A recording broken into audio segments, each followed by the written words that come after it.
Hello everyone. I would like to offer a message of optimism to all conservatives during this difficult time. Please don't lose hope.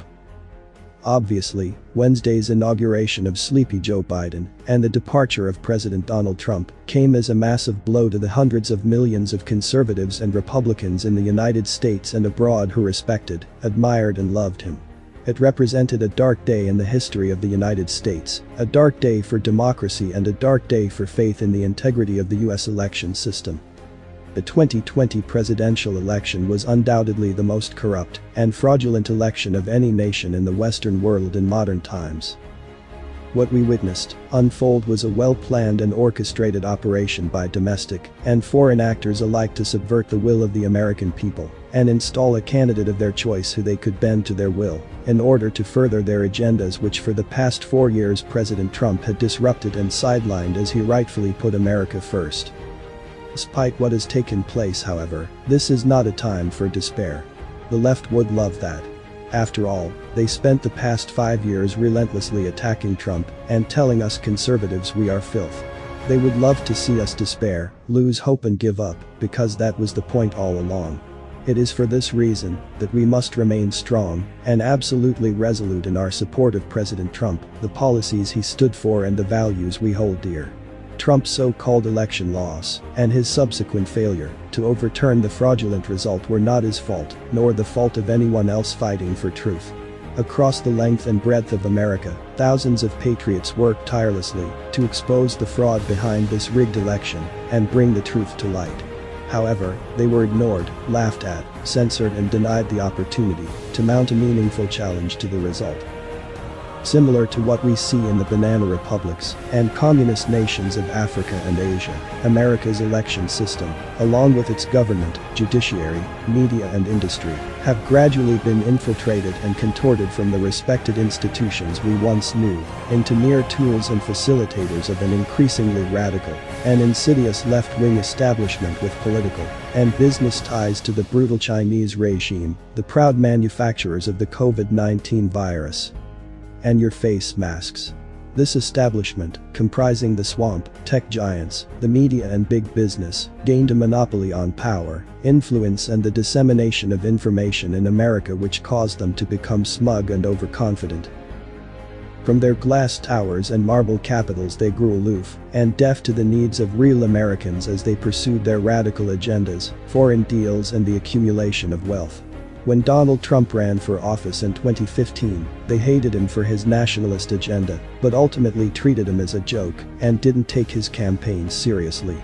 Trump's surprise win shook the establishment to the core, and his subsequent policy changes threatened their hold over society. Viewing him as a clear and present danger, the establishment united and launched a relentless campaign of hatred, misinformation, and obstruction against him. When even this did not work, they sought assistance from foreign entities whose money, technology, and influence could rig the 2020 election and force Trump out of office. This time around, they were finally successful in their plot, and Joe Biden was declared the apparent winner of the election. President Trump, his supporters, unbiased observers and frankly anyone with a brain cell, however, knew that Sleepy Joe's 81 million votes were a complete farce. The countless irregularities, glaring examples of malpractice caught on camera, secrecy surrounding the vote counting process, and the end results that just didn't add up, rightfully prompted investigations from Trump's own legal team, as well as dozens of independent lawsuits and investigations by private citizen groups across the country who sought clarity. Thanks to the sworn testimony from hundreds of election officials, data analysis from experts and other evidence gathered by private investigators, a case for the existence of widespread election fraud was presented. This evidence was far stronger than the cases which, over the past 4 years, the establishment had been using to accuse Trump of colluding with Russia to steal the 2016 election, or offering bribes to Ukraine to smear his political opponents. Every single investigation launched by the left got its day in court and was fully investigated before an embarrassed establishment was forced, repeatedly, to admit they were full of crap. However, when the tables were turned and Trump supporters called for an audit of the 2020 election with much stronger evidence behind them, the establishment closed ranks and did everything in their power to rubbish the claims and ensure it didn't happen. Courts, at all levels, refused to hear evidence and threw out cases on technicalities. Electoral bodies refused to hand over any data related to postal votes or the Dominion voting system that might have allowed for an independent audit of the results. Politicians slammed Trump as a sore loser. The media immediately adopted a narrative that the election was the most secure ever, and any allegations of voter fraud must be nonsense, while big tech attached so-called disclaimers asserting that the election had been fair and free, before later censoring people for disagreeing. Basically, the entire liberal top tier of American society whitewashed the concerns of tens of millions of conservatives and laughed in their faces. But the question remains, if they had nothing to hide, why, then, were they trying so desperately to hide something? What has shocked and startled me is not the fact the Democratic Party and the liberal establishment would perpetrate such crimes, disregard democracy and turn their backs on the Constitution. That was a given, sooner or later, as we know the type of people they are. No, what really troubled me was how easily they were able to perpetrate this, cover it up, and censor those who challenged the fraud. It shouldn't have been possible in America. Right now, a similar scenario is also taking place in Uganda, where a corrupt dictatorial establishment, with control over government institutions, the media and industry, also blatantly rigged an election and silenced their opponents in the aftermath. While this was a far less refined crime, with an amateurish attempt at a cover-up, as is typical of dictatorships in the Third World, the basic principle of what took place in Uganda shares alarming similarities with what we witnessed in the United States. Perhaps, on reflection, this shouldn't come as a surprise though. For more than 2 decades, the far left and globalist elite have been working tirelessly to infiltrate the organs of government and state, control our thoughts and speech, and ram through their radical agenda with the single goal of forming a socialist one-party state. The single biggest failure of conservatives and the right was being too slow and too naive to uncover and act against the radical left's plan. President Donald J. Trump won the 2020 election by a landslide, but ultimately lost the presidency because the radical left Democrats and globalist establishment, who hate his guts, committed an act of blatant and unprecedented election fraud and stole the presidency from the rightful president and the people.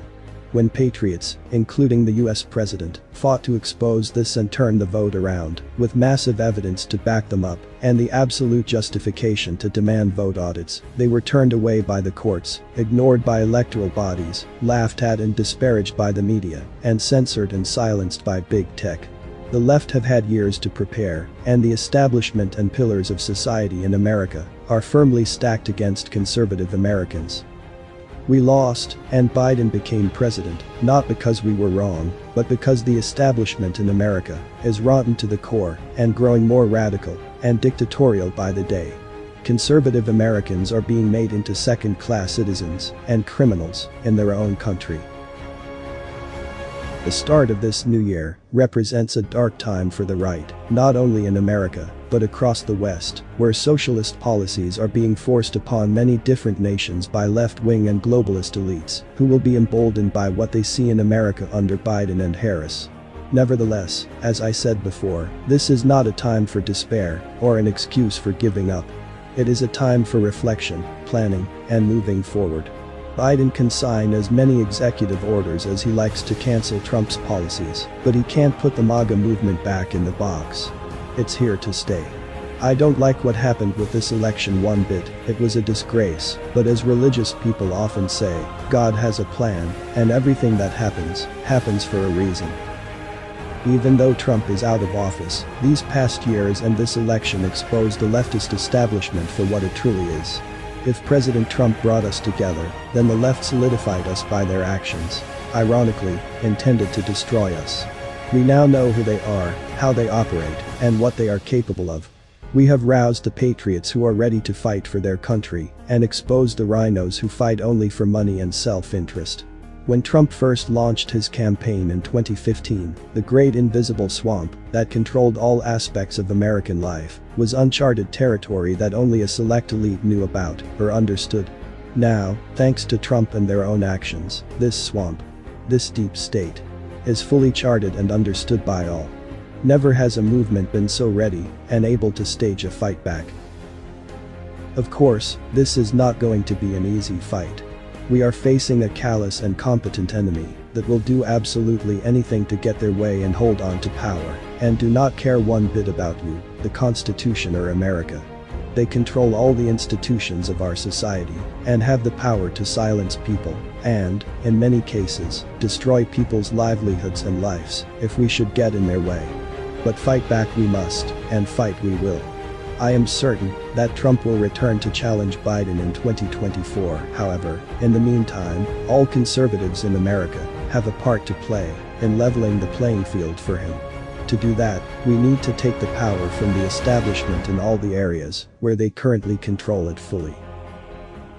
This can be done by electing patriots to replace the rhinos at both local and state levels, replacing corrupt judges and forming our own news media, social media institutions and businesses, then growing these to the point where we are able to compete with the left and their establishment across the board, destroying their monopoly and grip on society. When in 2024 we face one another on an equal footing and they are unable to silence us or control what people hear, the law is followed, and the election system is secure and credible, then we will win big. The left, despite their bluster and pretensions, are an incredibly weak movement at their core, whose ideology is confrontational, divisive, unpatriotic, and unelectable. This is why they use fraud, misinformation, hatred and violence, because it's the only way they can ever get into office. When we take these tools away from them, they will be finished for good. Teams of people around the country are continuing to fight the fraud and challenge the result of the 2020 election, and we all need to support these people, follow their progress, and see where it takes us.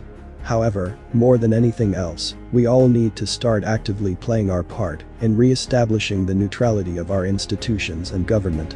Plan like crazy and get ready for the biggest fight of our lives in 2024. If we are persistent, determined and focused on our objective, we will help President Trump hit the ground running. If we take away the left's ability to censor, cancel and malign their opponents, then they will be forced to hear what we have to say. When it's our arguments versus their radical ramblings on a public stage, on even ground, and without censorship and disinformation, then the left is finished as a movement. This is what we must focus on moving towards over the next 4 years, and we must be vocal, noisy and persistent about it. President Trump won this election by a landslide, and we must make sure that no election can ever be stolen again. Trump is going to be back, stronger and more determined than ever before. He will defeat Biden and become president again, just as we will defeat the left and take back America. These are exciting times we live in. Not times to despair, but times to struggle for a bright future we can all be proud of. The time to fight is now. The best is yet to come. Never, ever give up, and never stop doing your part to make America great again. Thanks for listening. Colin.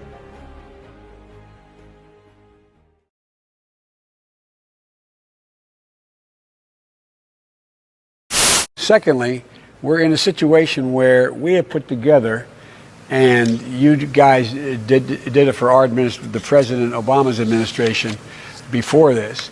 We have put together, I think, the most extensive and inclusive voter fraud organization in the history of American politics.